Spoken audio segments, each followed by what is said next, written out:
Good afternoon, everybody. Thank you for joining us today for our Color in the Conversation for the month of April.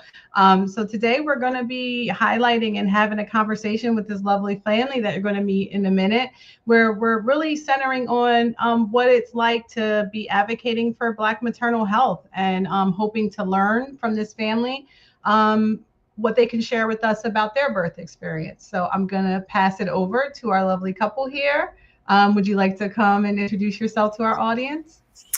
Of course, I can start. My name is Brianna Ward, and I am the birthing person in this story. So I'm really excited to be here and to just shed some light on my personal story for Black Maternal Health Week. It has a really special place in my heart. And after my personal experience, I've just been really an advocate for all of the things regarding having the proper knowledge and understanding and tools in your toolbox when you are entering into that birthing space. So that's a little bit about me.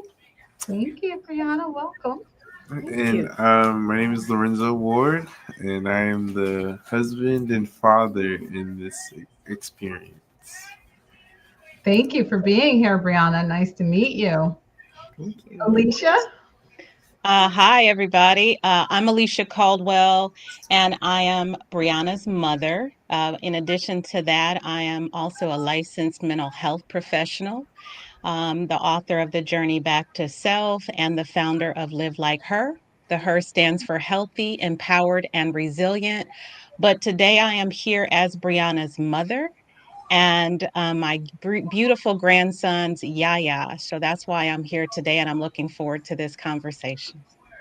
Thank you. Welcome. Zayara. Good afternoon. How are you? Would you like to introduce yourself to our audience? Hi. Yes, good afternoon, y'all. My name is Ziara. I'm a certified holistic doula, student midwife, community health worker, herbalist, and I had the honor and privilege of being Brianna and Lorenzo's doula throughout their pregnancy, birth, and postpartum journey. Thank you. This is a great, I'm so excited to hear from you guys today with all these great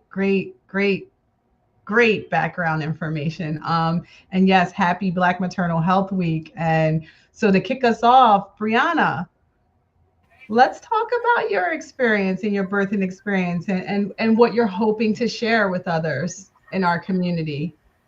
Yeah. So I'll take it way back. So I found out that I was pregnant with my first child in, I believe it was like November of 2020. And so it was something that was a bit of a surprise, but we were very excited. We were very energetic and ready for this next chapter of our lives. And so once we found out, I took some of the proper steps to do some research. I knew for sure that I wanted a doula. I knew that I wanted to have a more natural birthing experience. I would have loved to have a home birth. That was like my idea goal. I was like, I want to have a home birth. I want to do the tub. I used to watch lots of videos and stuff on that. And so that was my original plan. And then after doing some research and things like that, I found that a good option for me would be to be cared for through midwives at one of the birthing centers that we have that is connected to a hospital here in Omaha, Nebraska. And so that was a decision that we made. For the majority of my pregnancy, things were smooth. I had a really nice pregnancy. And then towards the end, like during my fourth trimester, at one of my doctor's appointments, I had some higher blood pressure. Sometimes that would happen. Right at the beginning of the appointment, they take your blood pressure. I'm anxious, I'm out of breath, all of the things. And so that would sometimes be a little bit higher, and I'd get it checked again at the end of the appointment, and it would be fine. But with one of the situations, I essentially risked out of being able to give birth at the birthing center. The rules here are you have to have a complete risk-free pregnancy to be able to have your birth at the birthing center. And so I had went through the testing, and I was determined to have very mild preeclampsia. So it was high blood pressure. I didn't have the headaches. I didn't have all of the things that sometimes come along with that. But that was what I was diagnosed with. So I risked out of that. And at the end of my pregnancy, I didn't get to work with the midwives that I had worked with my whole pregnancy. And I was assigned an OBGYN that didn't know me or my family or my preferences or any of the things that we had discussed my whole pregnancy leading up to this point. And so we were navigating that. Ziara was an amazing support person. She was always very helpful with letting us know what our options were, what we had the choice, what choices we had in the matter, because sometimes it feels like you don't have a choice and it's presented as you have to do this or it's going to be the end of the world. And so she was a very good support for us. And so there was lots of things that happened, but essentially I was scheduled to get induced. And so I went through with the induction, and my baby boy was not trying to come out. I was there. I think I was there. You went twice. Yeah, because I went twice. So I had a doctor's appointment. It was right before the 4th of July. It was like July 3rd, I believe. And the doctor was like, I don't want you to leave. You have high blood pressure. I can't, with good conscience, let you leave. And so essentially I was what do they call that? I was admitted into the hospital right then and there. And I'm really grateful for one of my nurses, because we were going through the process. She could tell that we weren't enthused to be there. It was already getting the process going to get induced, and nothing was happening. And she pretty much told me, like, you can leave if you want. Like, you are not forced to stay here. And if it's your decision to leave and then come back at a later time, you can do that. And so it was really nice to kind of have that permission from a hospital staff that I think observed all of the things that was going on and kind of gave me that permission. Even though I didn't necessarily need it, I felt more good about my decision, knowing that, you know, hey, I don't have to do this. This is something that they're recommending, but baby's fine. I'm fine. I can go home at least for a couple days. And so that was what we did. I went home for the 4th of July and then came back on the 5th of July. And again, lots of different interventions. I had all of the induction methods that they were trying, and nothing was working. And so the conversation started to turn into, well, if you don't do it within this time frame, then you will have to have a C-section. And that was really not what I wanted. This was honestly the exact opposite of what I wanted my birth to experience to be like. And so with the help of my husband, Ziara, and my mom, they were my core support system at that time. We were just kind of weighing all of our options, trying to figure out what was the best thing to do. And by the grace of God, my labor started moving and things were happening. But again, this was a 3-day process. I got in the hospital on July 5th, and I didn't have my son until July 8th. And so it was lots of interventions and testing and this and that. And I needed to be on certain medications, and then I couldn't get up out the bed. And it was just thing after thing after thing. And eventually I was able to give birth to my son. I was able to have a vaginal birth, which I was very grateful for, that I didn't have to have a C-section. And so I won't say it was a lovely experience. It was definitely trying, but it was beautiful at the same time to be able to bring life into the world in that way. And so after that, I had went home. And, I'd never given birth before, so I didn't necessarily know what that experience was going to be like, the postpartum experience. I knew it was going to be hard. I knew I was going to be tired, but I was extremely tired. Like, I was very out of breath. Just walking maybe 20 feet from my bedroom to the bathroom. I was like out of breath, and my mother-in-law is a nurse. And so my husband had called her and like let her know what was going on. And she was like, you should take her to the hospital because something doesn't seem right. That was a few days after I gave birth. So we went to the emergency room. My blood pressure was skyrocketing, heart rate, everything was just not good. And I got admitted immediately into the hospital, and that turned into a 2-week hospital stay. I was septic. I had an infection on my heart and lungs. And I had lots of just things going on with my body. And so, I'm getting emotional. I don't often go back to that place because it was really tough. Take your time, and thank you so much for sharing with us. And yes, we're here for you. We feel you. Thank you. So I had all of those experiences in the hospital. I was on IV medication, and it was a lot of like, hurry up and wait, getting these tests done, trying to make sure that I was good enough to go home.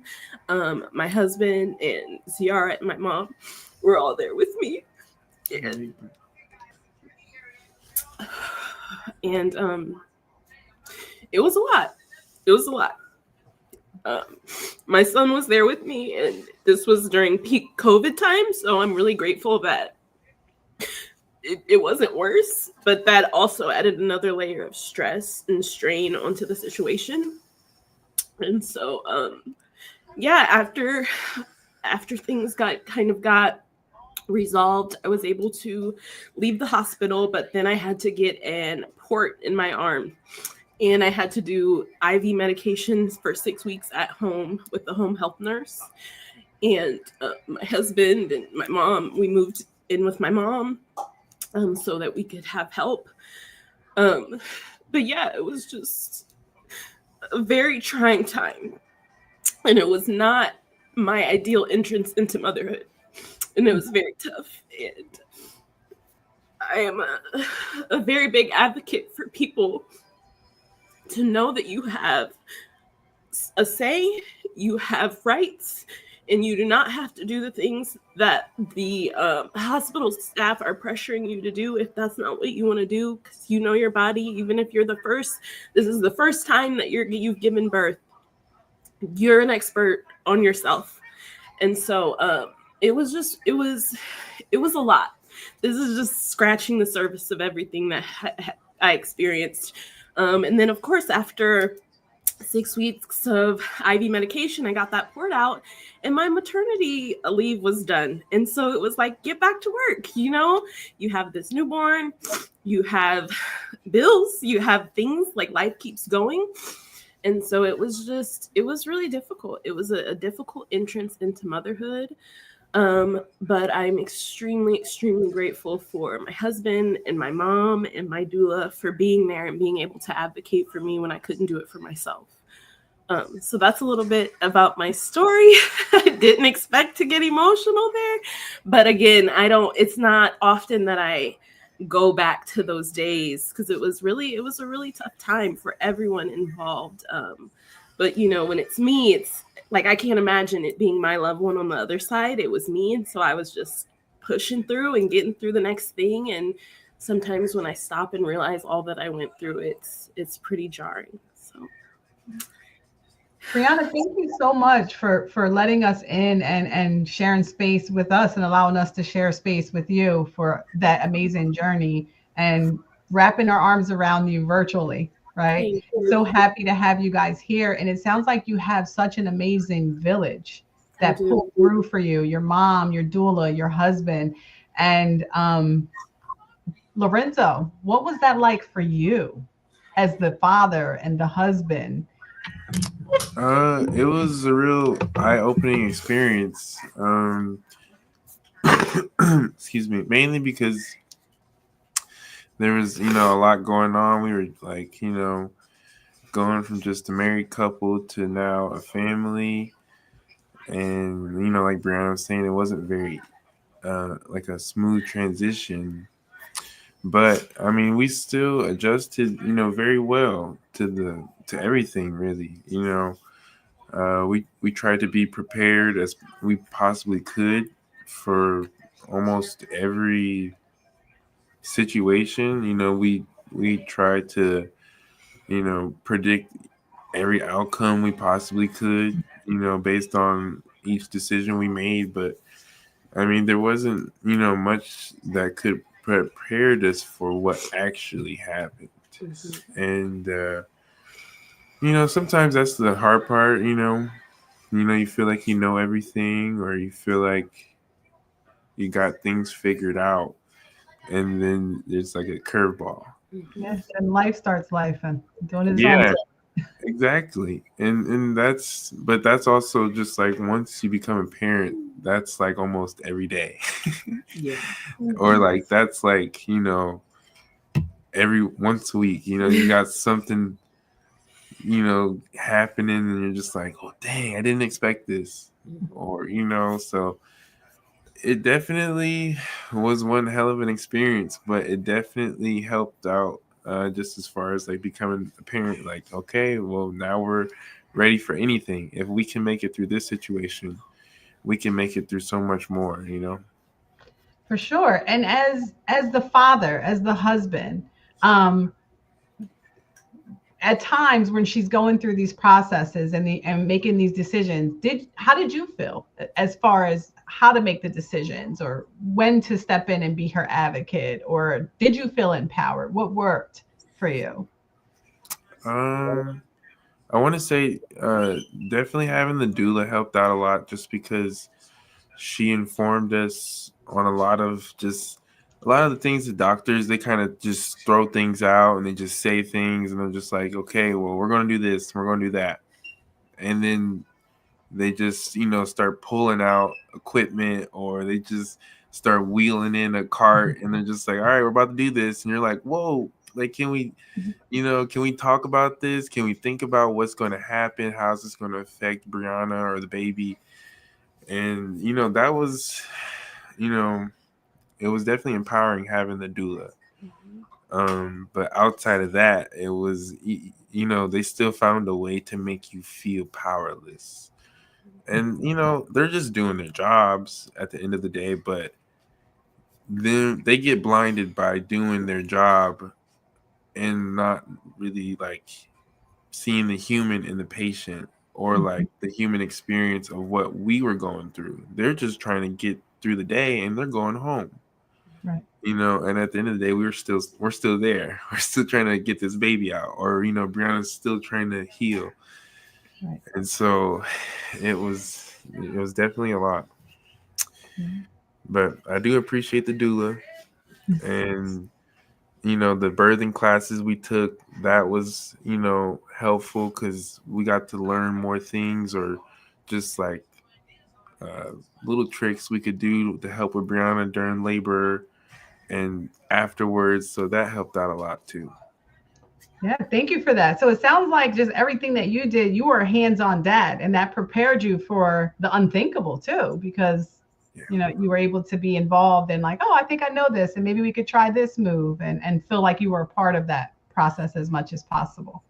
Yeah, for sure. And I want to say I definitely was involved a lot. The doctors would come in, they would say, hey, we're going to do this, and we would just, Brianna would kind of make a look, or she'd just look a little like, like she doesn't want to do something that they're suggesting or saying they're going to do. And then, that kind of be like, okay, well, we're going to take a few minutes, and you can come back in here when we're done talking about what we're going to do next, So I definitely had to like kind of just be the one to step up to, be Brianna's shield, or just like her spokesperson in a way, because she's just laying there, not really feeling the greatest. She can't really defend herself or speak up for herself. So yeah.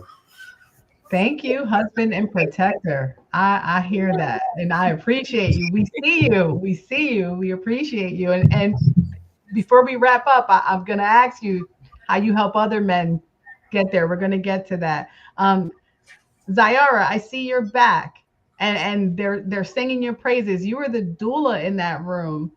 What did that mean for you, and how do you feel that you were able to do what you do and support this family in the amazing work that you were doing? Well, man, for me,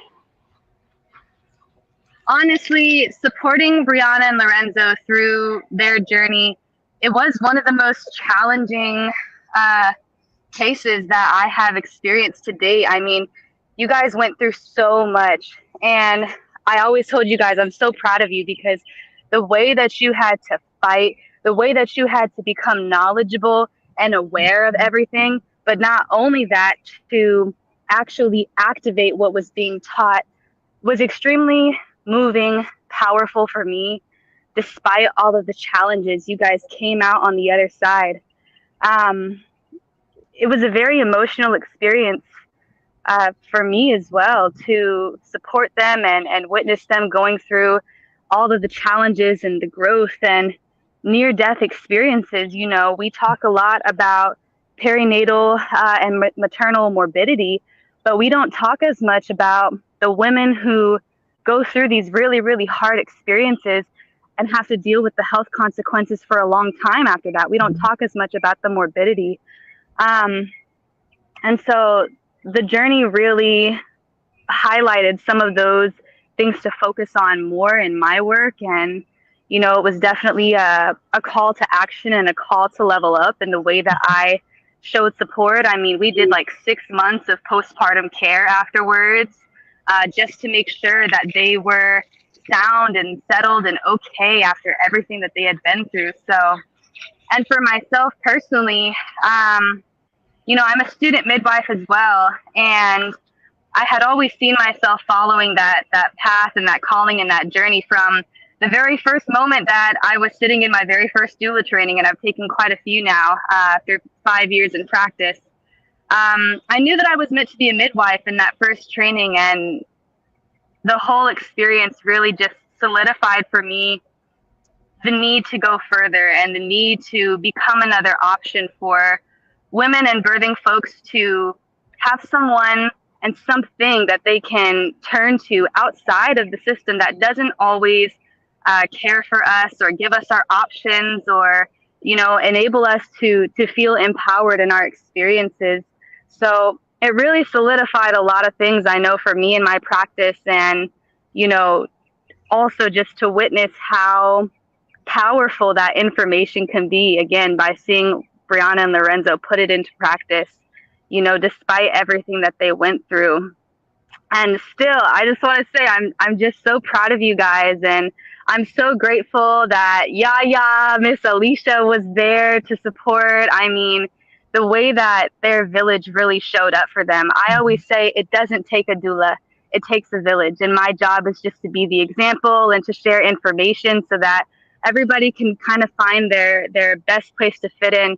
And this family just did that so naturally, even through the most challenging of experiences. So that's what I got. And yeah, I'm just, again, so honored and grateful that we can all be here having this conversation and bringing awareness to these kinds of things on the other side. So yes.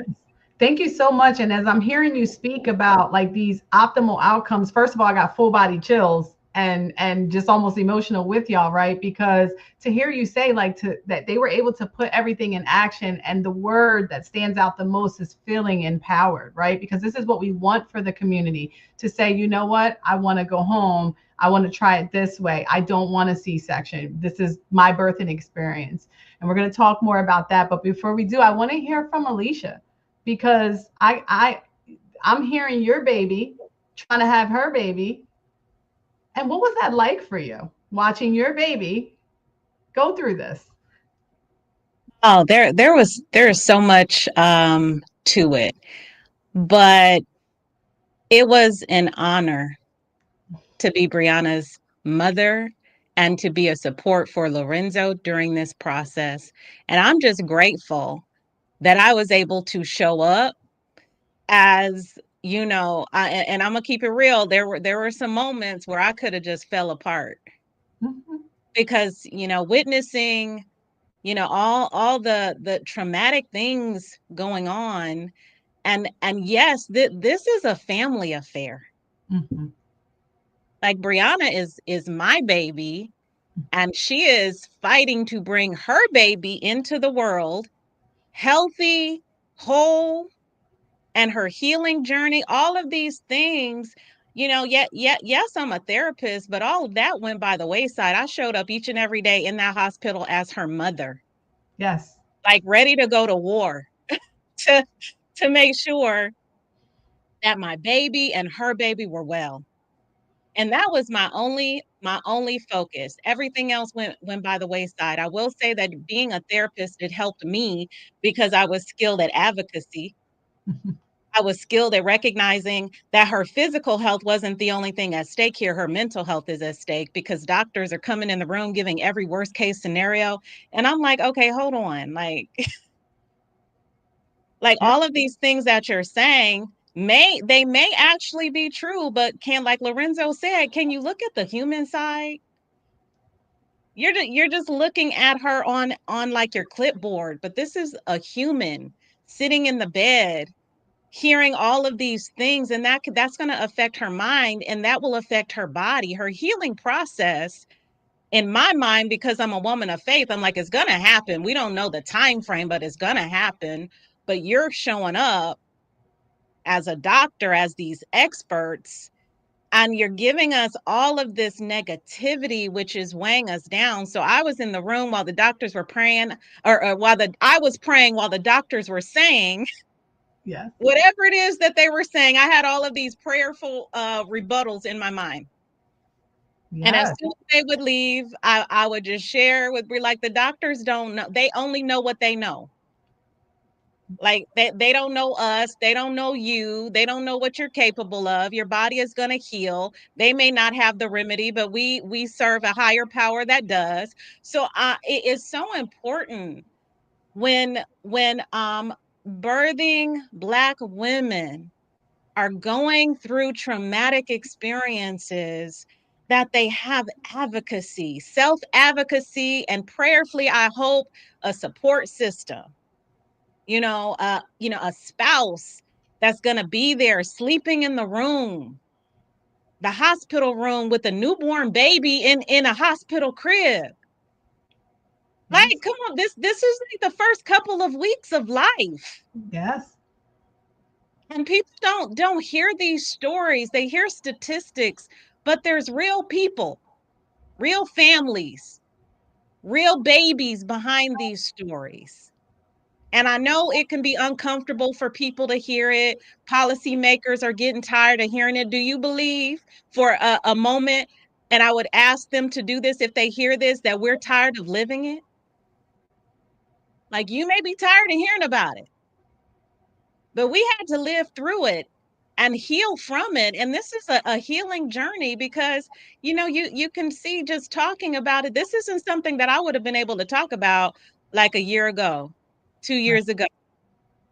Like, I'm grateful to be able to be here sitting in this space and talking about it because it was traumatic for me witnessing this experience, for my daughter, for my grandson. It was like the duality of it all. We're laughing one moment because Jed is absolutely beautiful, my grandson.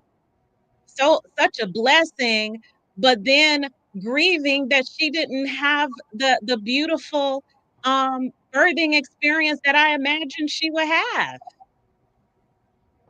So Right. I'm here today just to be a continued support for them, and a voice for others, because there's other mothers that have witnessed their daughters go through this, and fathers too. And we don't always share our stories of having to witness and worry and heal from the traumatic experience that we're having on the other side of being in the midst of these experiences. So this was a greatly needed conversation, and I'm just grateful to be here for it. Thank you so much. And I loved hearing like how you talk about that intersectionality of being a Black woman, a woman of faith, a trained, educated therapist, a mother, a grandmother, a mother-in-law, and you were like, I'm wearing all these hats and we are going to get through this, right? And then to also talk about, which I think that as in the birthing community in general, when we're talking about these policies, these lawmakers, these conversations, we tend to forget about exactly what you said, the mental health piece of it, right? The support of it, the wellness of it, the opportunity to practice my faith, take a few deep breaths and let me, get myself together and think about this, right? So I loved hearing you say that and pointing that out, because we've got to be okay when we're looking at this from a holistic perspective. We need to make sure we're factoring that too. So Brianna, I'm going to ask you a more lighter kind of thought, right? In hearing this powerful, amazing story and this bomb village that you have, Yeah. what would you recommend for women watching this today, for families watching this today? Mm-hmm. I think my top recommendation would be to equip yourself with education and tools, whether that be going through a birthing course. I took the evidence-based birth class, and I thought that that was a really good birth class that ZR recommended to us, because it gave us a perspective of not just here's going to be how your birth is, but like all of the intricate aspects of the hospital system, how there's hierarchies and how things work, how these are some of the medical terms that they may use. These are some of the interventions that they may present you with. There were several interventions that I was presented with that when I was going through the birthing course, I'm like, yeah, I don't got to worry about that. And then here I am laying in the hospital bed and they're saying, hey, we want to do an internal monitor for your baby. And I'm like, oh gosh, I remember that. I don't want that. But at the end of the day, that was the best option to be able to monitor my son's heartbeat and how he was doing within. And so there were several things that I learned through that class and through my doula that were instrumental in me being able to have the knowledge that I needed to advocate for myself. And I think I'm a huge advocate for having a doula, although I know not everyone can afford that. That may not be something that you have in your area or that's in your budget. But there are different programs. There are different things that you can look into that may be that you may be able to have that as an option. But yeah, I think the biggest thing is the knowledge and knowing things that can help you when you're in that situation. Because at times it can just be really difficult when you're in a situation that you feel very vulnerable, you feel very alone, or like you aren't sure what the best option is. And if you're trying to sit there and Google it and figure it out in the moment, it may not be as impactful as having some of that knowledge that you may have had previously. And I know that not everyone can have an amazing support system like I did, but I think that that's really what kept me here today, because if it was just me in that room, I don't know what would have happened. You know what I'm saying? There were so many times that they're sitting here ready to do this intervention, and Ziara or Lorenzo were like, hey, can y'all leave the room for 5 minutes so that we can discuss this, and then you can come back and we'll let you know our decision. A lot of times people don't even think that that's an option. They think that you're the doctor, I'm the patient, I have to do what you're saying. And there were many times where I denied things and I was fine. Like it was not something that was truly, this has to happen as it was presented to me. And so it can be sometimes kind of grim to hear those things while you're pregnant and prepare for the worst. But I truly think that what we were able to have pre-pregnancy with our prenatal meetings with Ciara, with the birthing classes, with the education that we were doing on our own, it really helped us so that when we were in those situations, we knew our rights, we knew the terminology. We knew that we had options and doing the best that we could with what we had. I think that that's a major key when you're trying to bring life into this world in the system that doesn't always value our voices or just our humanality.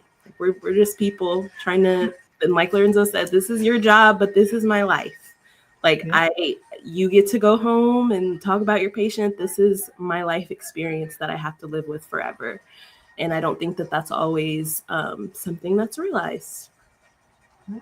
Thank you for that. And I gotta keep saying, like, it sounds like that evidence-based or any birthing class and knowing what was going to be thrown out to you. And when we started this conversation, I heard Lorenzo say, you know, she's laying in the bed. She can't defend herself. She can't advocate for herself. And just the fact that you guys knew the words, the terminologies, what's happening, that you had rights. You were empowered. And it sounds like we need to really push our community in that accountability space to be empowered, to take control of your care. And, you know, I always wonder how many women or in general know what preeclampsia is until they go through it, right? So just knowing and hearing that term and being prepared for that, to be like, okay, quick, I don't have time for Dr. Google. This is what this means, and this sounds serious. Is very, very, sounds like it was very empowering for you. So thank you for that. Yes. Lorenzo, talk to me about what you would want these dads to know, because this is an important topic that, you know, getting ready, the postpartum period. There's a lot that goes into it. The hard part is that most people don't have like the knowledge or experience with babies, or like seeing like when I was a kid, you know, I was old enough to watch my mom give birth to my youngest brother, and then that led to like me knowing how to, you know, deal with the pregnant woman and you know what she needs, or like what, you know, how she might act, or, you know, just like little things like that where that was helpful as a kid. Or just like as far as like once the baby is here, how I want to care for the baby. Because like, I mean, I was solely responsible for caring for Jet for the first 2 weeks, pretty much. And I mean, that alone surprised the nurses and the doctors. They were like just completely taken away that I was changing Jet's first diaper and just like, you know, doing all this stuff. It just came to me naturally. But that was, you know, mainly because I had that experience when I was a kid with my younger brother and my mom. And so that, you know, that's not really something that you can learn from, you know, just taking a course. I mean, maybe you could, but that's something to really try to hone in on. Just like being able to step up and feed the baby, change the diapers, wake up, you know, when the baby needs you. And, you know, sometimes that was the hardest part for me. He sleeps like a rock. So sometimes, like, there was one time I was in the hospital and I was like throwing Gatorade bottles. I was like throwing anything I could possibly do. I got the nurse. I was like, can you wake him up? She shook him. He woke up, fell back asleep. I was just like, this is the hardest part. But again, when he was up and he was there and it really came natural. And I was like wondering, to me, it wasn't surprising that he jumped in and did all of those things. But when the nurses and doctors were like, we don't see dads doing this. This is crazy. I was like, oh, okay. So this isn't the norm for a dad to just step up when needed, or like that may not be like a natural thing to do, is just jump in and change the diapers and feedings and things like that. But he was a rock star at it. Yeah. And go ahead, Lorenzo. The dads are going to be wanting to know how you did that. Okay. Hey, taking care of my youngest brother, that helped out a lot, you know. But even with the birthing courses, just paying attention to the stuff they're talking about, you know, it's like they're talking about drilling in your baby's head with these little monitors and whatnot. It's like, if you don't know what that means when they're talking about it in the when you're in the hospital, it's just like you're just going to be sitting there looking stupid, and you're not going to be able to defend your wife or whoever is in the hospital, and they're just going to be laying there saying whatever the doctor says goes. And so the birthing courses really helped me, just like know what things mean, and being able to just step up when needed. That's the main thing, and that's being part of the village. That's part of being being a family and everything. So that's crucial. Sounds like that's part of being the husband, the partner, the protector. Yeah. Yeah. Yeah, it definitely seemed like most of the doctors and nurses were just like, they almost seemed like just they just didn't expect it, or they didn't expect like to have what's Like the word? I guess some sort of pushback to what they were trying to achieve each day. They just expected to roll in and start, unplugging stuff and poking here and just doing stuff. And we were like, no, first of all, just wait a second. But yeah, that's also important.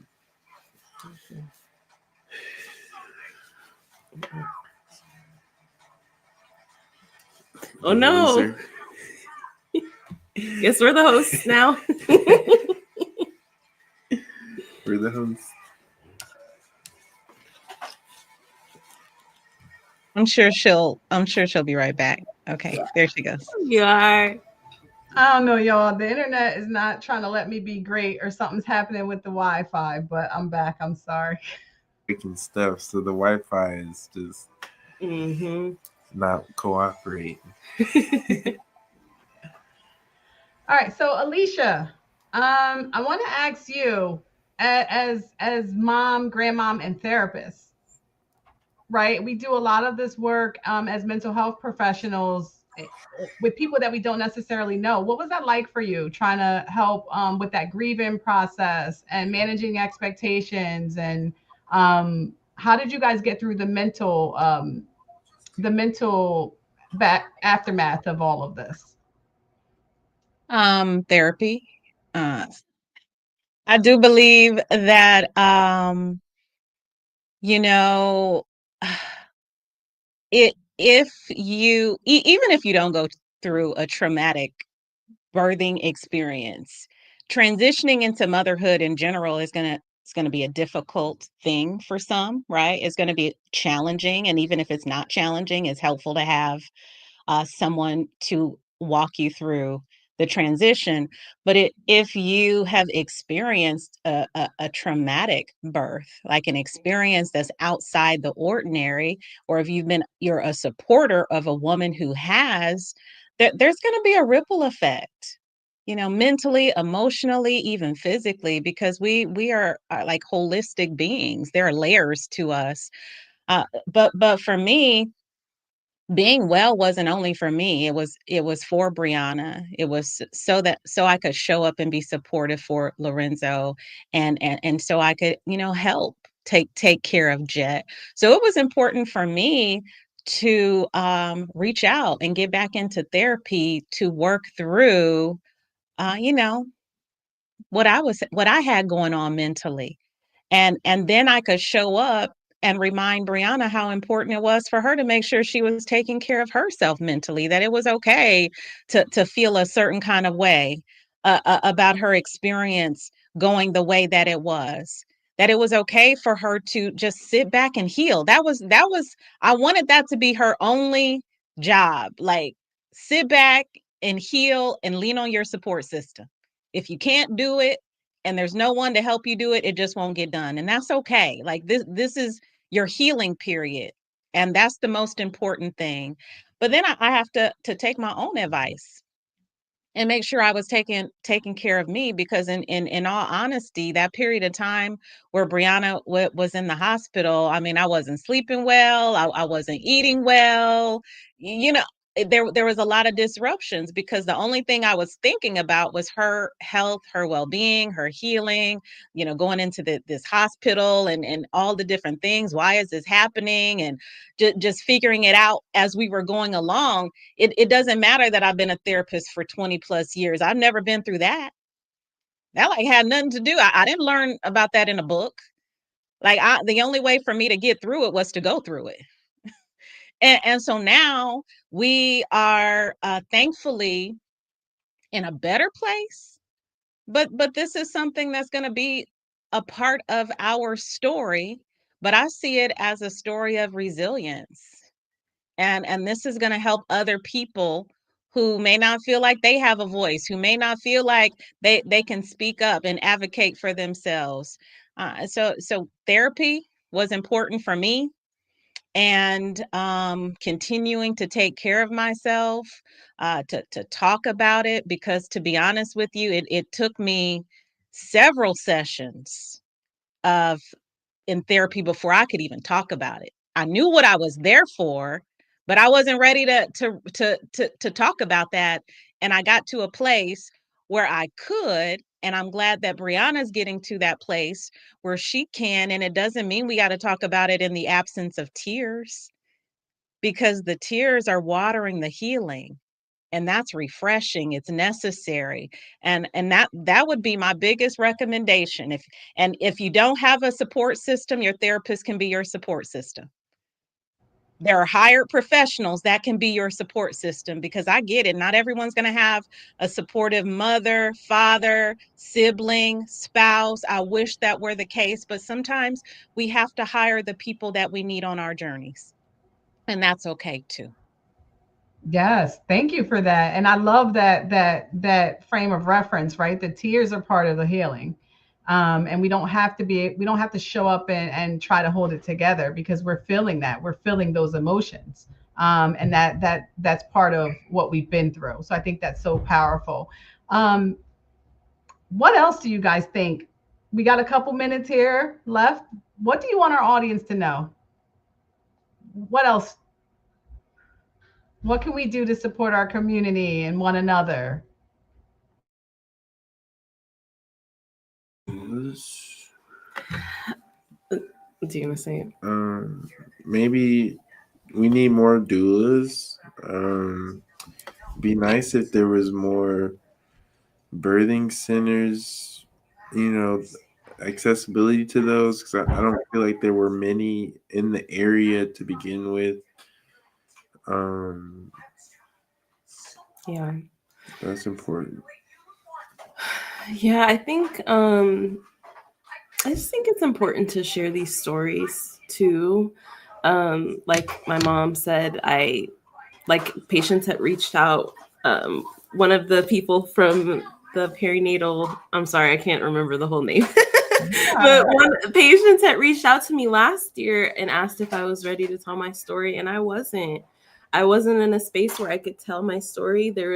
It's just more recent therapy sessions that sometimes these things come up, and I'm like, I just need to sit in it so that I can heal from it. But I think the stories are very impactful, because we always hear the statistics, but to know that these are people, these are families, these are babies that are being impacted by this. And it's not something that it's just something that's on paper. It's something that people are experiencing every day.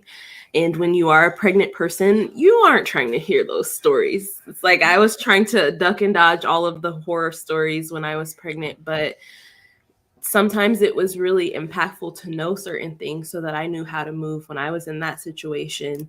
Because of course you never think it's going to happen to you. And I'm the first person that I even know that's had anything remotely close to this happen to them when they had a birth. And so I just think the stories are really important. Educating yourself, trying to find a support system. And like my mom said, if you don't have that natural support system, hiring support, hiring a doula, hiring a therapist, whatever that may look like, you cannot do this alone. Like, you cannot do this alone. And I just have so much empathy for the single mamas out there and the people who are navigating really complex situations alone, because you shouldn't have to. And it's motherhood is a lot. Even if you don't enter it into the same way that I did, it's a lot that goes into it that's not often discussed. And so I think that these discussions are just really important, even if it's just side discussions with your friends or with your cousins or your siblings. Like, it's important to know the real behind it and not the glamorized image that we've been presented all of our lives. Yes, thank you so much. And I think that that's important that we talk to our communities about that. It's more than just what we glamorize. It's more than what's on the socials. And I think oftentimes we don't talk enough about the risk and the things that we could go through. And yes, our learning and our experiences and sharing with our community, that is part of our give back to the village too, right? Because we're saying, listen, this could happen. So make sure you know this. Make sure you understand that it's not as easy as you get pregnant, you go to the hospital, you give birth and go home, right? There's all these other things, and we're planning for this, but be prepared for everything. And then how do we talk about this, but still say, but we're still going to find joy in Black birthing?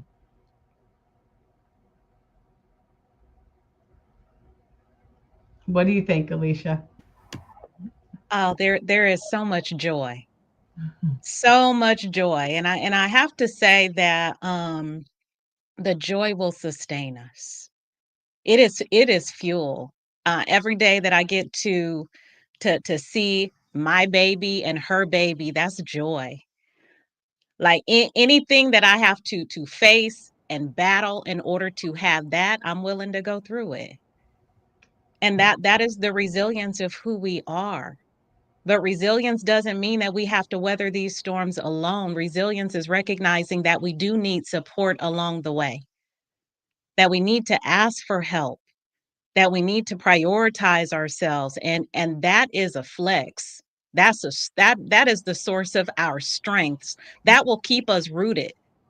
It will keep us rooted. And there was a moment when it was probably toward the end of Brianna's stay in the hospital. We wanted her to go outside because she Yeah. had just been sitting in the bed, and the doctor's like, no, she can't go outside because we got to monitor her heart rate all the time.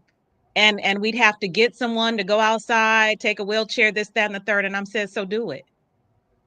She needs to go outside and get some fresh air. She Yeah. needs sunshine. Like, she's been sitting in this hospital room. How depressing. Mm-hmm. Like, this is not a healing place. This is a hopeless place. That's how it was feeling, right? So we Yeah. advocated for her, for them to get some assistant. I don't know if it was a CNA or who the individual was. We advocated for someone to get her in a wheelchair, take the little cart to wheel with the IV, and go and roll her around outside in the sun. Yes. Those are the things that make a difference. It may sound small and insignificant, but can we give people hope? Yes. Don't just diagnose them. Give them hope that healing is possible. The mind is powerful. If we lose hope, everything else will start. There's a domino effect. And I'm like I said, I'm grateful that I was able to be present and a part of this process with Brianna. And I will continue to lift my voice to the best of my ability, so this story can be told in different places. And I hope one day some medical professionals can hear this story, so they can stop looking at people as numbers Yep. and see these Black women, these Black birthing women, as beautiful and powerful and limitless and purposeful, so that they can make sure they're walking in the room with a different lens, not just a diagnosis and symptoms and medication, but hope and inspiration for these women as well. Thank you so much, Alicia. Brianna, I saw you came off mute. You want to jump in there? I was just going to say, I forgot about that, the whole outside situation. But that was like, I remember that vividly. I remember like the flowers were blooming, the sun was shining. And that was something that I just missed. Like the little things, like going and driving in my car. I had a new car that I had bought so that I could have my baby, couldn't even drive it. I was like, dang, like I just want to feel the sun. I want to do those things. And again, they weren't trying to let me go outside. They, at one point, I was like walking around the hospital. They weren't trying to let me walk. I was like, I am a human. I ain't dead. Like, let me do the things that I can do. I can walk, I can go outside, have somebody come out with me, you know, but again, in that moment, I would have been like, okay, I can't go outside, you know, if I was there by myself. But my mom was like, my mom was advocating, my husband, people were there supporting me during those times. And it was really instrumental, I think, in the results of me being able to be getting healed and getting out of that situation. Yes, I can imagine, because in your mind, it's like, I just can't go outside. If your mom's not saying, yeah, she can. And it's like, tell me why. Is there a policy? Is there a medical reason why she can't feel the sun on her face and her skin and know that being present in here is here? And it was really like, oh, we got to find the personnel to do it. Right. So there's no medical reason why I can't. And just knowing to push for that. And you know, you guys are amazing. This is an amazing family and an amazing village. And I thank you. I thank you, Brianna, for stepping in here and sharing, and once again allowing our community to hear from you and share space share space with you and your family and being part of our community. And I'm so grateful to have you guys here, and keep doing what you're doing. And I hope others are inspired by you. Yes.